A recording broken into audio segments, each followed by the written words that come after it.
I'm Miriam Joy, and welcome to my studio. Today I wanted to show you something I've been working on for a while, and I call these my frosted crosses.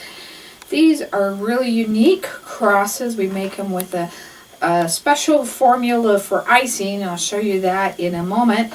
But also they're great for a special gift for someone, but I also think they'd be really fantastic for Easter or for Christmas ornaments, and I'll show you how you can put a little bit of a Christmas twist on them to use them for Christmas trees as well. So let's get started. To make our crosses, we're going to be using silicone. This is fast drying acrylic silicone, and this is the Alex Fast Dry, and it does kind of make a difference on what kind you get.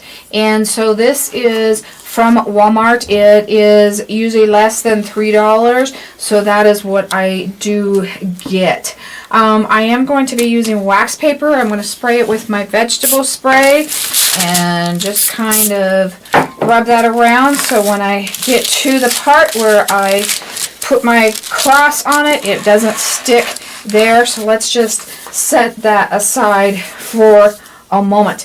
I'm going to be using disposable cake decorating bags, and I want to use disposable. Everything we're working with, you do not want to mix with your cooking products. So any of these should be used for craft only, including the tips. You don't want to mix them back and forth. And they're inexpensive enough that we're only using a couple of tips, so you can go and just purchase those tips for your craft project. I'm going to be using a number 21 Wilton, and you may decide you want bigger or smaller. It's the shell or the star tip. If I don't get those right, don't yell at me, and I'm not a real big cake person. And then I'm going to be using like the basket weave, and this is a Wilton number 46. So remember those numbers. And then of course the pieces to hold our tips on within our bag. So I'm going to go ahead and set up our bag. I'm going to cut this tip a little bit here. Don't want to cut it too much, rather have to recut it than do it again. So kind of see where that goes and do that. The really nice thing about this is because we're going to be trading back and forth with the tips, we can just take them on and off and do that easy enough. So then I'll bend this down a little bit so it's easier to get our silicone into, or our frosting. That's probably what I'll refer to it from now on, is our frosting. And I did these quite a while ago, and I've actually been playing with this process for 3 or 4 years now, and I don't have a problem with it yellowing. So we'll talk about varnishing it and stuff like that afterwards.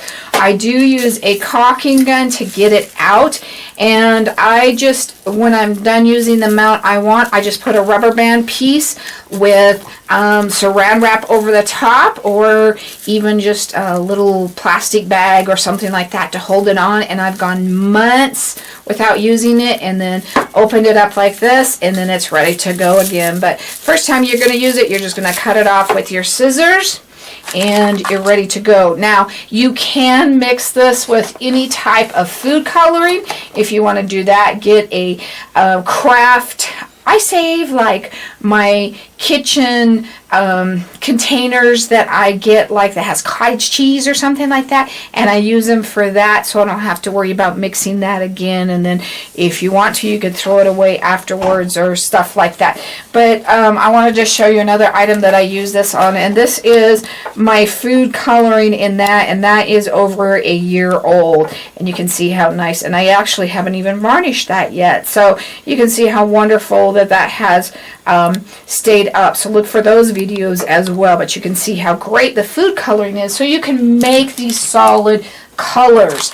So that's something to decide that if you want to do or not. So I'm just going to put this in, because I'm not going to color it. I'm just going to squeeze this all down, as far down as I can get it, so I don't have to go through a farther process. And that's probably way more than enough.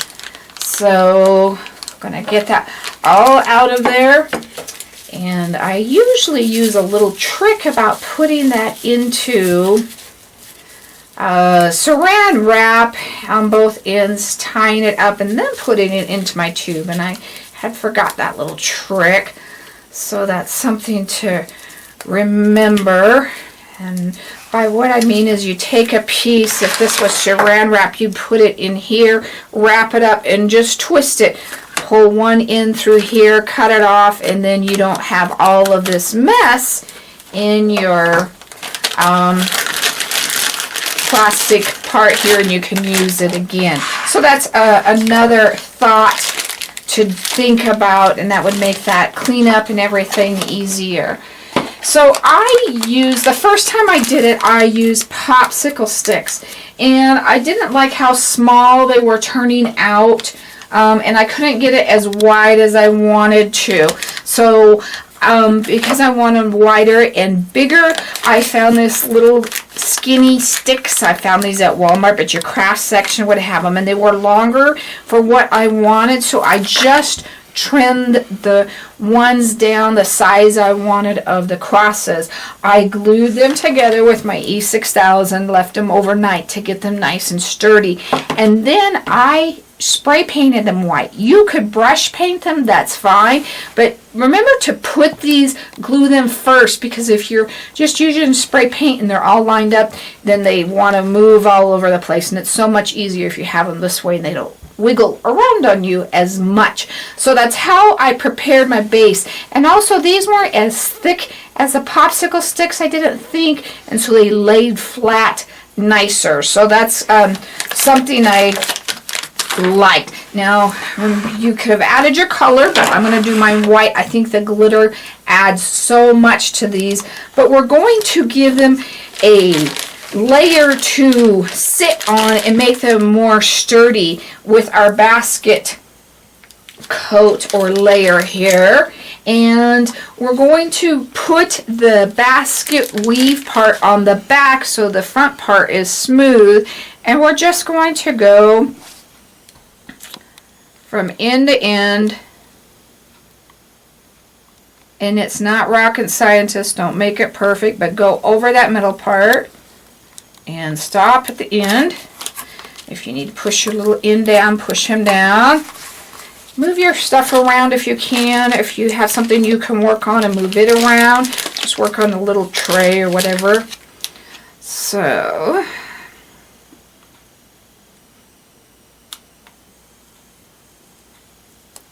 and I probably should have jumped him and not done that in the middle to make that much fatter, but that's okay because we're going to put stuff in the middle too. So it just gives it extra stuff to put on there. So we've got that guy done. We're going to move this tip. And you can clean it out or whatever. Don't put your silicone down your sink. That's something to think about. I'm going to squeeze it right into that next tip. And just wipe my hands off here with a paper towel. Follow your manufacturer's instructions on your silicone. That's something you want to make sure you do. So now I've put it into my star or my shell, and I'm going to work on each angle, but you don't want to separate it so much that it is not touching. It would come apart if you do, but we're just going to do push and pull, and there's a lot of great cake decorating videos out there. So push and pull, push and pull, push and pull, push and pull. We're going to meet up at that middle part and just kind of stick that middle part in. So we're going to add stuff to him so he'll be okay. And when you're putting your cross together, you want these three to be the same in height. So keep that in mind when you're gluing them together. So we're going to move to our next one. And it may have been better to do like this guy first and then this one and then this one. Excuse me, so that it's not in the way.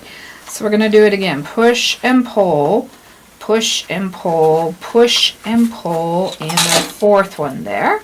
And the more you do, the better you're going to get at it.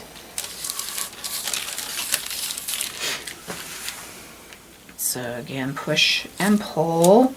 And I have 4 of those shells in there, so I really want to get 4 in each one. But you can see that my shells are not separated. There's no gap in between. And I forgot to put my hanger on here. My hanger, I want to do, I was afraid I was going to forget it, just according, I like the white because it matched the color I'm using, and I laid it down under this guy here, and I would like to knot it, so I knotted it, I put it between this layer and then the layer that we're working on now. And if I put it in a knot, then it's less likely to come out. So I like to make these mistakes because then you see that I make mistakes as well. So I always try to tell people that's the reason I leave them in. So I'm going to try to just stick this into the frosting right now. But if there's something that you're doing a few of, try to remember that. So now I have this last one, and I want to be working up from the bottom.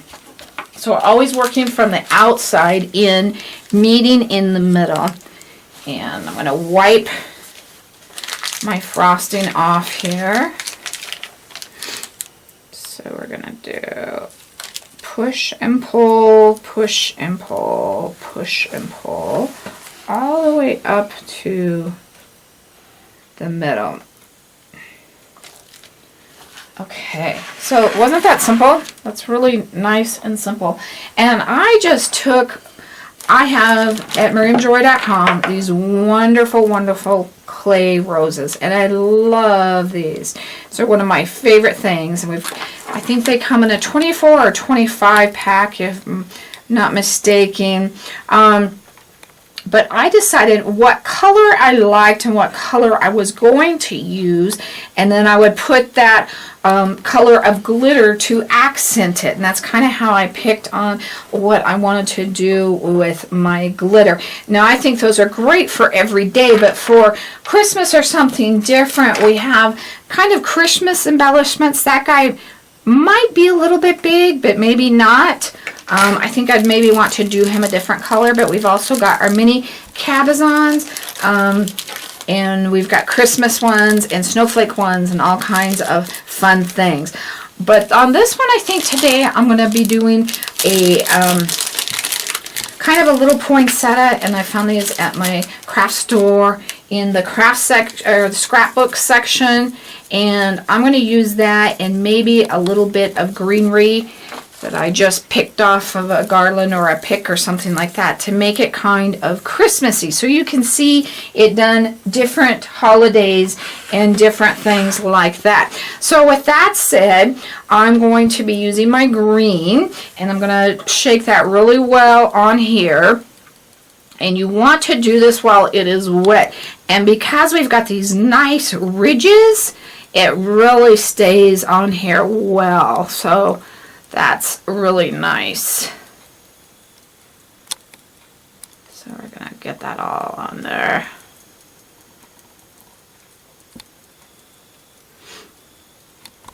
Okay. And I am going to go ahead and I want to stick this guy more down in the middle. And you just stick it in while it is wet as well, but I'm going to put this little greenery piece on and stick him in.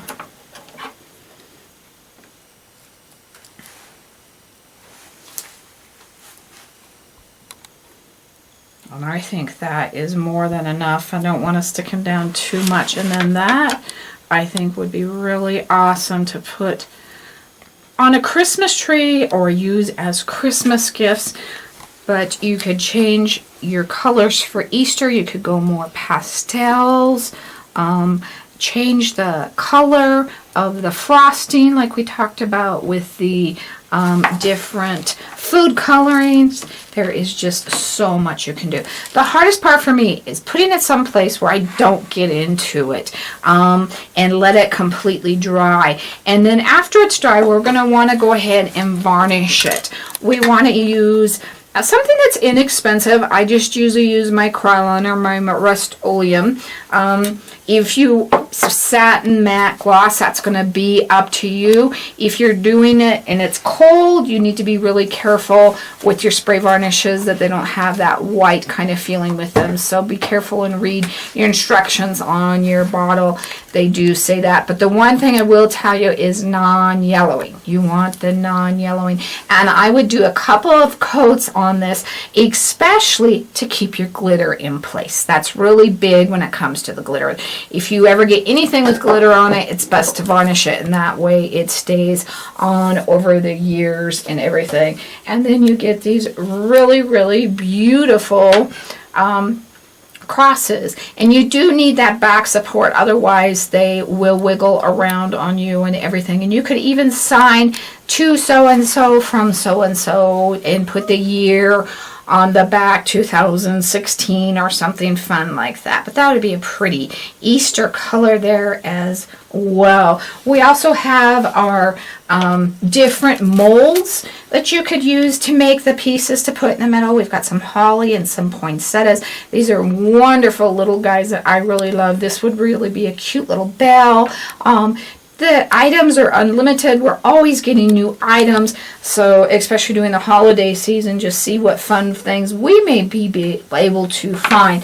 I'm going to tell you about a little bit of cleanup here. I usually take my tip off and I wrap the end again, just like I did on our tube over here, and store it the same way. And I put my little part into a baggie, and again, I had one that I had since last year, and that stayed fresh. You do want to clean your little guys out with a little tiny brush. They do have little tiny brushes at the cake section of your store, and again, you don't want to put that down your sink or anything. I'd wipe that out the best you could and clean that and get that in the trash can. But that is how we make our wonderful frosted crosses. Thank you so much for joining me today. I hope you learned a lot with this fun project. For any of the embellishments that we've used in the middle, please make sure you check them out at miriamjoy.com. Thank you so much. God bless.